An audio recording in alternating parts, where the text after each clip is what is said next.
Hey, welcome back to the Community Podcast. And this week we have another interesting set of guests to join us here at the Big Condo Academy here on Big Condo Radio.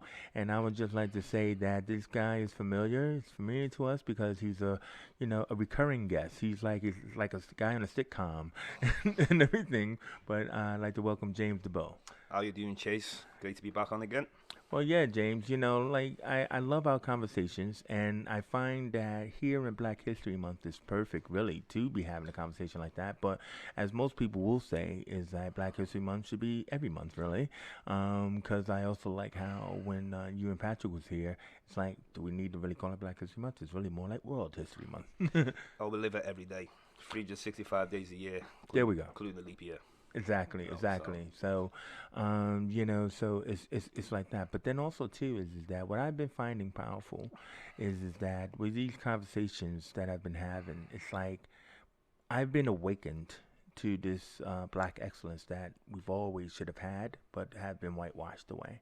And when you and Patrick been on here, and you yourself, it's like it's a constant reminder that wait a minute, I didn't know that. I didn't know that. We talk about this. I didn't know that. And we've constantly been fed these like breadcrumbs in a fish tank, right? This is how life is. Suck it up. Yep. And you have often always been awakened. I would say always been awakened. Matter of fact, we haven't even actually talked about your origin story.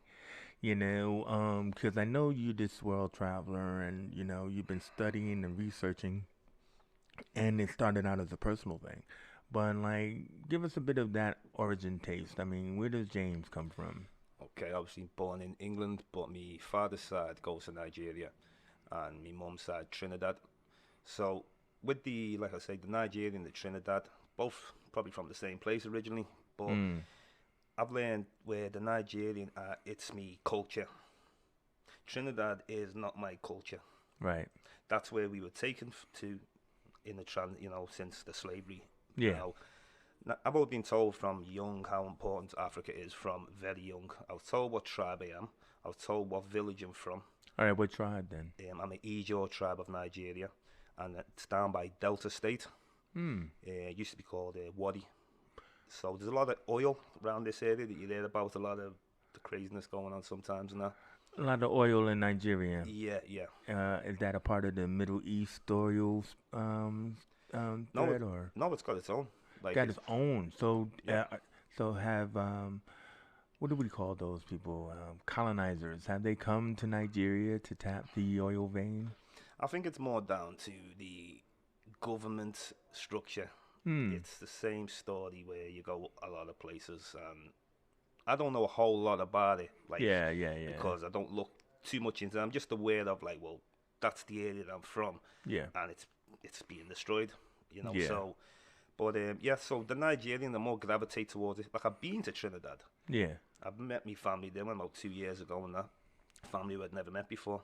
Yeah. And been planning to go Nigeria, and all this has gone on now and that. But I will be going when we get the chance to and that. Yeah. But like I say, I more gravitate to me Nigerian ancestry.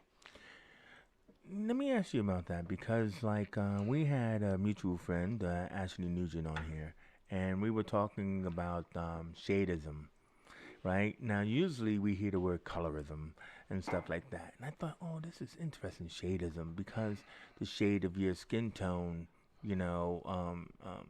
is a big thing. But he like myself, or like my son, have mixed race heritage, and everything, and so when you talk about Nigerian and Trinidad, Yeah, it's interesting to me because they're both like black cultures, but you gravitate or you consider yourself more on the one side than the other. yeah. And I'm just curious about that. Trinidadians come from Africa. Mm. Now, my granddaddy from Trinidad. His dad was born in Guyana, South America. Yeah, yeah. That's where he was born, and Is that British Guyana or just Guyana? British Guyana. So like I say, it's the history only goes back 400 years with Trinidad. Don't get me wrong, we might have some indigenous blood or something from way back and all Yeah, that, yeah, yeah. but as far as what we know, I mean, Nigeria, I can point to a country, me village, me tribe, Yeah. I go to the village, the area there, so I know a lot more about it. Do you And have pride over the separation it's it, of what tribe you're from, which a lot of people don't, because they just look at Africa as one big tribe? well, this is it, you see, because if I analyze things from my mother's side, the Trinidad side, then I'm only going to know so much. Then I've got to look, well, where would the Trinidadians taken from? Then Mm. you look at what part of Africa. There's many different parts of Africa. Plus, as well, sometimes people were getting taken from Barbados into these areas as Mm-hmm. they're moving slaves around, weren't they? Yeah, of course, of course. So Haiti, yeah. yeah, so you're having to go back and research, and I mean, you could find out who your slave master was, Mm. you know, and stuff. So do you think this led to your curiosity into the role that you kind of moved into as a researcher? Well, like I say, I was familiar with being a tribe from the beginning. Yeah. So as I started traveling, like from a youth, I was into watching all things like Aborigine Australians on the TV, and Yeah. you know, wildlife and stuff, African tribes and people all over. So I always had that interest. The interest was already there. Yeah. It's just when you're gonna do it. Hmm. So about 2005, 15 years ago, I went to work on the boats, the ferries, because the plan was to, this is how I'm gonna do me traveling. Yeah, of course, exactly. It didn't work out like that. I was only on there for about 9 months. I was only going to France and back and forth. And then I was speaking to a lot of the seamen, and a lot of them said, "Well, it's not like the same how it used to be. Like my father was a seaman, my uncle You was a mean seaman." you mean like you could kind of like stow away on a steam train, what do they call them, steamers, and travel and you Yeah. know, yeah. Now it's different. Now it's people from all different places. They hire cheaper labor and stuff like that. So I just decided to start my journey from then. So about 2005, I had the vision of this is what I'm doing. Mm. And then 2006, that's when it begun, when I decided I'm going to Cuba. Right. And with Cuba, like I say, it's a communist country. I had to leave the tourist area, like I said, because, and I made up, this happened when it did. I went into these other areas to stay in another part, and I mixed with real people, like I said. Yeah, that's what you like doing. That's isn't it? just what I like doing, meeting good people, and you learn from them, not like just trying to get money off you every minute, because that's sometimes what you get, don't you? Yeah. I met some good Cuban people, and I like them people, Mm-hmm. And they've got a strong also African presence in Cuba also. Do they? Yeah. In what way? In a way like where see like where you hear the music. If you listen to the Yeah, of music, course, yeah, yeah. you can hear a lot of like African plus as well, not just African. The Spanish influence is also introduced from the Moors. Yeah, yeah, well, exactly. So either way, wherever you go, you'll see African elements all in Cuba, Haiti, and all like very similar.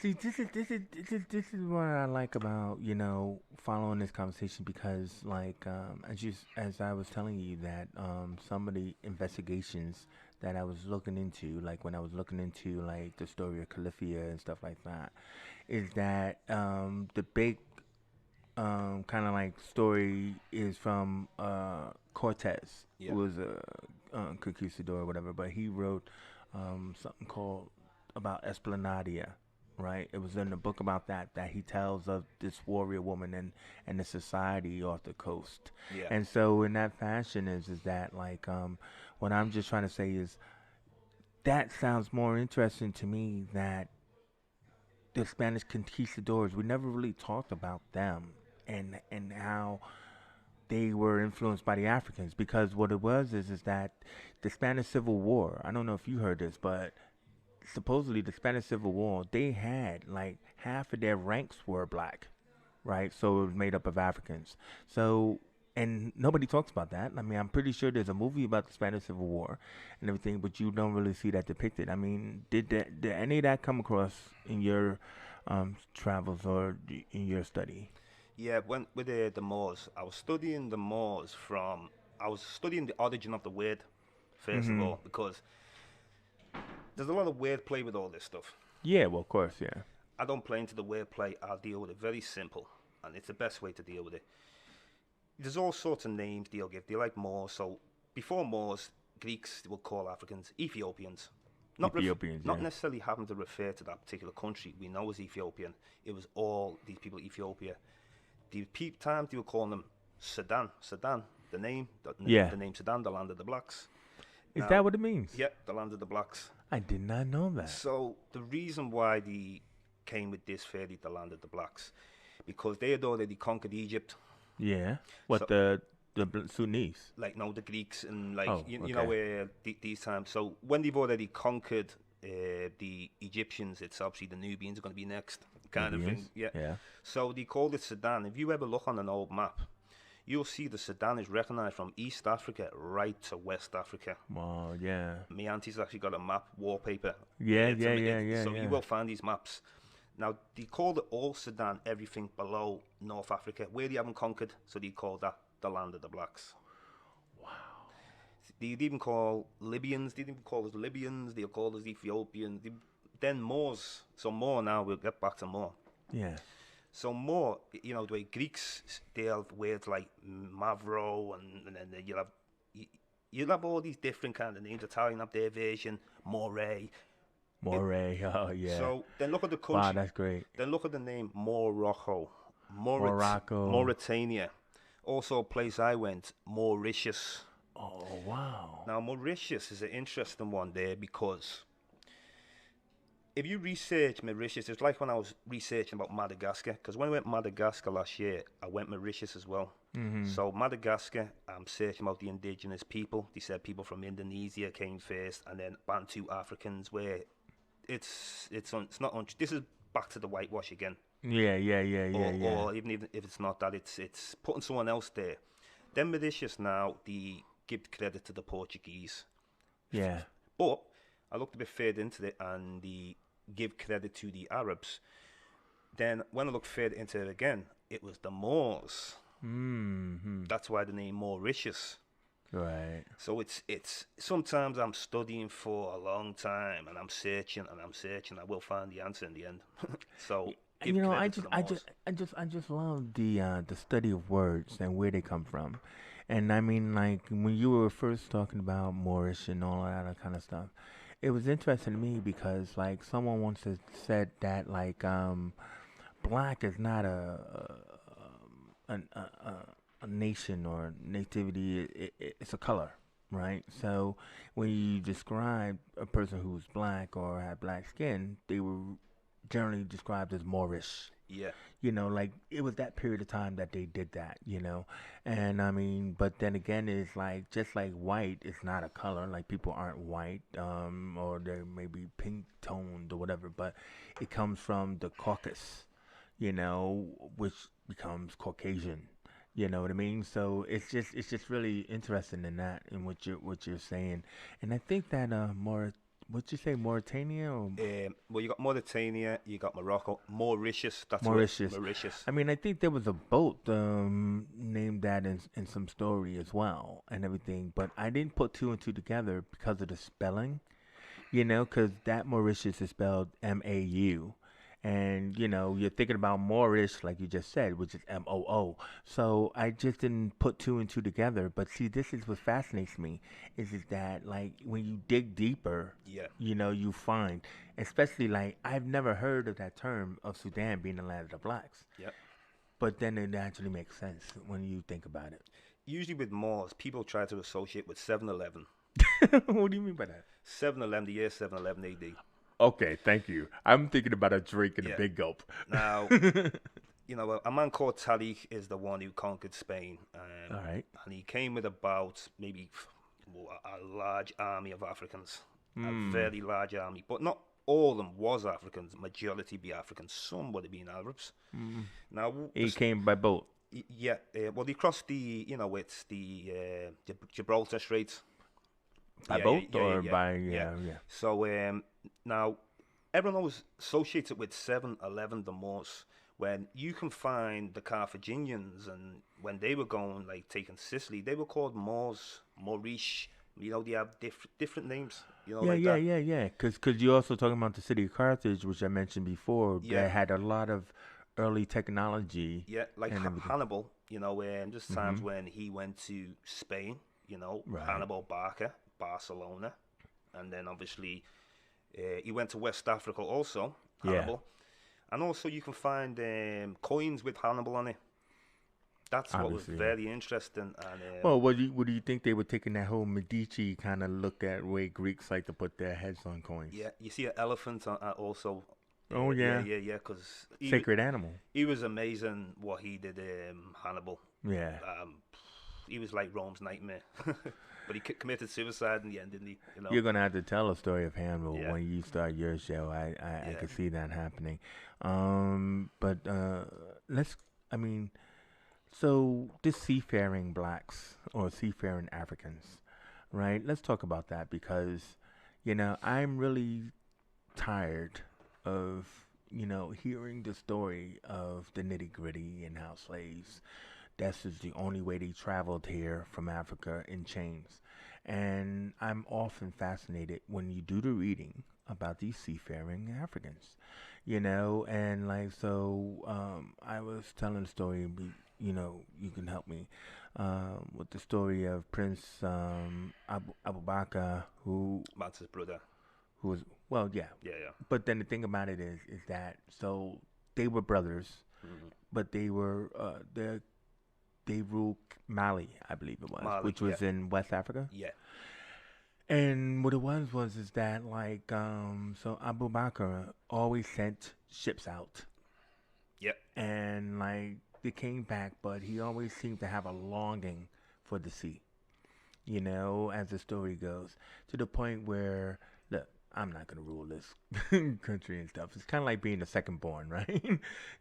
So I'm actually gonna go out on this next ship, and of course it's like not heard of. You're a prince. You know what I Yeah. mean? What do you mean? But that was kind of like that attitude of like, there's something I want to do. There's something for me out there. Which is what I love about that story. But then when he went and he took all the gold and the men and the spices, whatever, and he never returned. So on the one hand, that's kind of like the end of his story, but I'm more curious about where did he end up, because we already know. Listen, everybody knows that Chase likes to pretend to be a flat earther, and look, man, it's a joke. But still, like, the deal is, Mm. he didn't go off the edge, Oh which no, they no. did believe at the time that he would, right? So he must have just went off the edge. But like the point is that he didn't return because maybe he had things to build, things to create.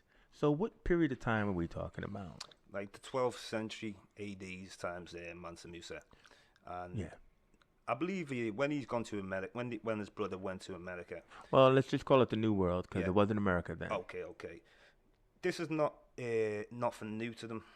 No, it wasn't. No, they did it. They knew the route. The currents of the ocean as well. Yeah. You know, Yeah. because It led them straight different. to that. There's parts I'll take you into Mexico. Mhm. There's parts I'll take you into Brazil. Mhm. So there's different areas, and also I was looking at some skeletal remains that were found in the Virgin Islands, 1250 AD, around this time. Really? Okay. 2 African skeletons were found. Now, there's different kind of studies what you can do. Some people do DNA, but there's another one where you can do the measure of the cranium. Is that the couple? Or? Yeah, there's two of them together, Yeah. and he had what did he have? He had clay vessels around the wrist. Mhm. So there's no surprise because I'm always searching. I've seemed to come across all sorts of different things. Yeah. Even when I was in California, I was trying to go and research the California natives. Yeah. Now, there's a lot of you've got like a bunch of people still in America there who are indigenous, but are they the proper indigenous people though? No, man. Do you know They. what I I mean? mean, they were born there, so that part of it is indigenous, but that's not where they're from. Yeah, and also, you see, ancient America was a multicultural place. This is something that doesn't get talked about. Yeah, because you keep calling it America, and it wasn't. Well, the New World, you say, yeah. Well, How many? I mean, like some people have said that it was actually called Vineland after the Vikings, Yeah. right, and everything. But who the hell knows? Because nothing is real recorded history. But I mean, obviously, this place wasn't as mysterious as we're led to believe Yeah. when Columbus supposedly discovered it, which we know he didn't. So I'm just saying, it's like it's just fascinating that over there, it's not like Jersey, right? But over there is this island, but it had riches in its soil. right? Yeah. Tobacco Yeah. and cotton and all this other kind of stuff. So it had spices that was useful for people, but then they had to learn how to cultivate it. So they didn't know what it could do Yeah. at the time. But Yeah. I'm just trying to say, there's that place. Let's go check it out. Like Thrillberry Island, Yeah. right? The water's out, so let's just walk over to Thrillberry Island. Yeah. So that's how the New World, in a way, was. You know. I would try and understand it is I look from the beginning. And I Mm, always look off the root of something. That's how I try and find the go answer. for it, man. Root cause. The oldest skeletal remains they seem to find in Brazil. Yeah. And he called the woman Lucia, like I said Yeah. last time, Lucy in Ethiopia.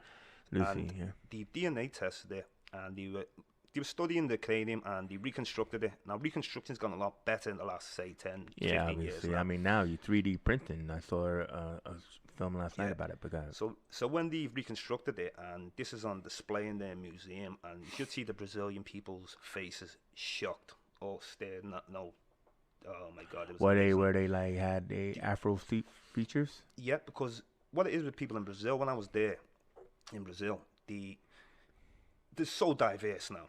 But when you're in an area of the tourist zone, we had to leave there because they can keep all the black people in the poorest places. Mm-hmm. Like you can see the slums from where we are now. And I met a few indigenous people in Brazil. Yeah. But like they were not like in a rainforest or nothing. They were just basically on the streets selling stuff. Yeah. Because they would come from the Amazon rainforest, and it's a good place to go to Rio to sell your stuff and that. But I had some amazing talks with some of them, because one was from Peru, and he was an Inca. He came from that area. Mm-hmm. And like I say, it's no stranger for people going to America in ancient times. There was times when like the Polynesians went, even like the Phoenicians and the Phoenicians. There's many different kinds of people. It's not a surprise. Like, well, let me go down a different road with you, man, because you keep talking about Lucia or Lucy and all that kind of stuff, and this is gonna be an embarrassing road. But so when we look at the what was that? The origin of species, Darwin and everything, and so Lucy, for a time, was considered a monkey. Right? So it's Yeah. considered the skull of a female monkey. yeah, And what they called a hominid. So they were like looking for missing links. Like, what was the missing link between, the Cro-Magnon and the Neanderthal? And they called the missing link Australopithecus. Right? You remember all this? I know this one, yeah. So my point is that because of the way the craniums are, right? So it was kind of like, oh yeah, well, so this was man. So it was man coming from ape and all of this other kind of stuff. That's not the road I was talking about. What I was thinking about is I'm gonna go back to your boy Runoko Rashidi, because I mean I'm finally a convert, right? You talk about him enough, and then I finally had to watch him and stuff. So I looked at his podcast where he was talking about the Olmec heads, right? And he was like, the people, they just want to ignore these things. So he was talking about how Afrocentric, let's just say Afrocentric, was these heads, And so he kind of like implied as a part that there was a group of African warriors, seafarers. This brings me back to Prince Abu Sakura, is that like when they came to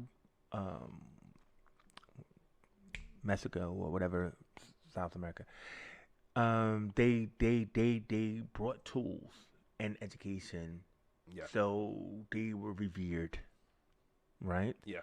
So then, in revering these Africans, they created the Olmec heads, So they did it to the biggest and the best of their ability, right?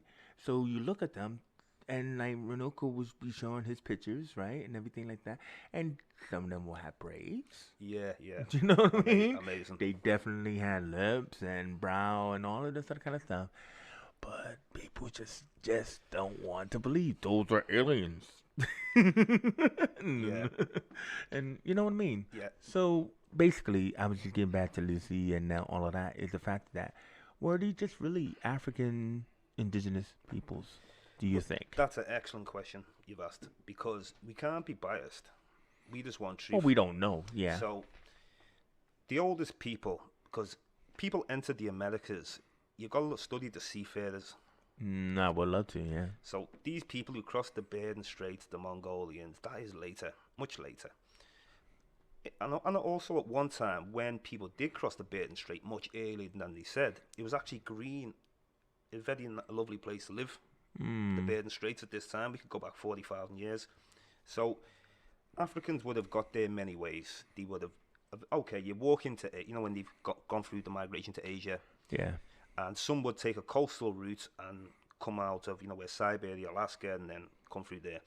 Then there was seafarers that, because there's a funny one, you've got stone axe, you got a lot of artifacts older than people there. Yeah. This is where it's messy. America's very messy with all this research, whether it's Olmecs, whether it's very messy. Well, I think you were trying to imply stone cutting is an older process, and it doesn't belong to, these Americans. Also, David Imhotep, I was listening to them, and he believes that, like, Africans at least sailed to America at least about 56,000 years ago, roughly. But this is the point, man. Because it's what I've found with this, the man with the most common sense seems to get further. There's a lot of common sense to this. It doesn't matter what you've studied. I don't care how many degrees you've got or whatever. Common sense can lead you to the right way a lot of the time. Of course, we need to do the research behind it, but common sense is being my driving force to doing what I'm doing. Well, James, I'm gonna have to end you there because it's a time thing. But I hope that the audience out there have found this particular conversation as fascinating as the others. You're one of my popular guests here on the Community Podcast. And I would like to just say to them out there, first of all, please like and subscribe if you like this show. But this young man here, James Diboe, is going to have his own show because I think he well deserves it. And like here on Big Hondo Radio, I would look forward to seeing more discussion where he doesn't have me in the middle of it, and he's leading the charge. Now, also James, as a traveler, he's gonna be having imagery of places that he talks about, even sometimes video and stuff. But basically, I would like him to continue down this road because knowing that he has his own show, he can actually I would love to see the seafarers. I would love to see Hannibal. I would love to hear what you got to say and continue that form of education. And I'm really encourage people to just keep watching. And I've asked James, look, keep making comments in the chat so that way people can follow through. Just to deal with the common sense side again, See where science to say, for example, 200,000 years ago, people spread around Africa. They say they left Africa, sometimes say 90,000, 70,000 years ago. Now, they refer to as if when they first migrated from Africa 70, 80,000 years ago, as if we just stayed there until slavery came. But this is the point, man. It's most people in my generation grew up on roots. Yeah. And we saw Kunta Kinte running, and thinking he's brave, but then we're thinking everybody else is weak. Because that's what I mean by common sense. Why would you leave Africa 80,000 years ago, then we can't go no more. We're going to wait till we get captured into slavery. It's just... No, man, but then they also thought that it's like the Amazon forest. They thought that these Africans was just sitting there doing nothing until these Europeans came in. And it's like the factor is that if they had ships of their own and they were traveling, we never saw that in Roots. So we never saw that represented in the mental consciousness of the media that is continuing to whitewash. Nile Valley civilizations, West Africans. I researched about the Funa canoe from Nigeria, 80,000 years. It's unbelievable. And then the middle of Africa, the Sahara Desert, that's one of the biggest links because it was vegetation. It was vegetation. So a lot of these tribes, I was even also researching about Bantu people again. Mm-hmm. And like I say, the Bantus are connected to West Africa. Yeah. And they would have came from West Africa at one time because they started from like Cameroon area. Yeah. And all the languages are all linked up. Yeah. They're all derived from one language, Africans. No. Well, I look forward to hearing more about the Bantus because they, were one of the fiercest warriors, weren't they? And but like, I think we've only seen the Maasai represented in film because they're colorful with their red sashes and they're jumping up and down and everything like that. But then again, it's like one will say that the Bantu is probably even more powerful than the Maasai. Yep. Well, I don't know, fight. But either way, we gotta go. I just want to thank you once again for joining me, James, here on the Community Podcast here at Big Condo Radio. And please, like I said, continue to like and subscribe. But I also ask that when we start this young man's show, I don't know what it's called yet, but either way is that, please also contact me, contact James. And, I look forward to that starting in November is to bringing out the show that to continue the knowledge, bro. So thank you very much for joining me. Thank you. I'm Shay Johnson Lynch. That's James Diboe. And you know what? Hey, man, we out of here. See you again. Bless.